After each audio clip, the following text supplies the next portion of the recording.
Asante mheshimiwa, nashukuru. Mimi naitwa Aisha Idi Bakari. Mume wangu alikuwa ni mtumishi, mpaka saizi ni mtumishi hapa halmashauri, ni afisa uvuvi, alikuwa kata ya Wampembe. Mimi nikiwa kama mke wake, tuliishi naye miaka 4 na tukabahatika kupata mtoto mmoja. Wakati ananifukuza nyumbani tuliishi miaka 4. Tulibarikiwa kupata mtoto mmoja, japo hatukuwa na ndoa ambayo ilikuwa inajulikanaga serikalini wala sehemu nyingine ile. Tuliishi miaka 4. Mume wangu alimfukuza bila sababu maalumu, akamuita mwenyekiti wa mtaa. Mwenyekiti akafika. Baada ya mwenyekiti kufika, akamuelezea shida iliyotokea pale. Mwenyekiti akaniuliza na mimi pamoja na majirani wawili aliwaita, na mimi nikajielezea. Shida ilikuwa ni changamoto house girl wa nyumbani. Mwanaume wangu alikuwa analala na house girl wa nyumbani. Wewe ulikuwa wapi? Wewe ulikuwa wapi? Mheshimiwa, mimi nilikuwepo. Ilitokea migogoro midogo tu ambayo ilikuwa inachonganishwa na house girl, lakini nilikaa na mume wangu nikamfahamisha. Yuko wapi?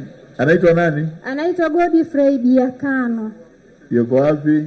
Yuko hapa. Nasikia alihamishwa kikazi akapelekwa wilaya ya Karambo, lakini kipindi kile alikuwa anafanyia Wampembe kazi. Yeye ni afisa uvuvi.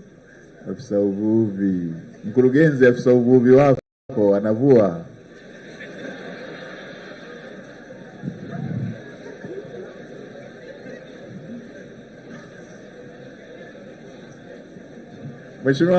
Mheshimiwa mkuu wa wilaya, hebu kaa pembeni na mama hapo, ongea naye. Sasa mtoto yuko wapi? Mheshimiwa, mtoto baada ya kufungua kesi mahakamani ya kudai matunzo ya mtoto pamoja na mapato yale tulikuwa tumechuma, mimi nilizulumiwa kila kitu, maana tulikuwa tuna viwanja viwili. Mtoto huyu baada ya kesi kumalizika, mtoto huyu nikabaki naye. Mahakama ilisema mimi niendelee kumtunza mtoto na yeye aendelee kuwajibika kama baba kumtunza, lakini nimekaa, yule bwana hakuwa anawajibika kumtunza mtoto. Ndicho kilichonileta hapa. Nikahangaika. Mimi nyumbani ni Dodoma, wilaya ya Kondoa. Tulikutana na mimi hapa nikiwa nafanya biashara zangu. Mtoto yule nilivyoendelea kuhangaika, maana matunzo ya mtoto alikuwa hayatoi, nikahangaika naye sana. Baadaye nikaamua mimi nirudi nyumbani kwetu Dodoma. Baada ya kufika kule, nikaenda haki za binadamu kwa ajili ya kuweza kupatiwa matunzo ya mtoto, labda anaweza akabanwa. Afisa maendeleo ya jamii wa mkoa yuko wapi?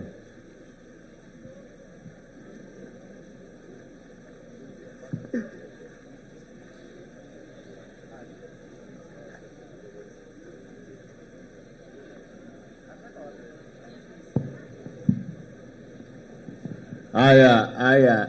Hebu njoo kwa rasi hapa, ataitwa hapo mkoani na wewe utaitwa ili atekeleze maelekezo ya mahakama. Muunganisheni na rasi hapo, atamuita. Hebu tumsikilize. Wengine vijana andikisheni pale, tumsikilize mama hapa alafu tumuite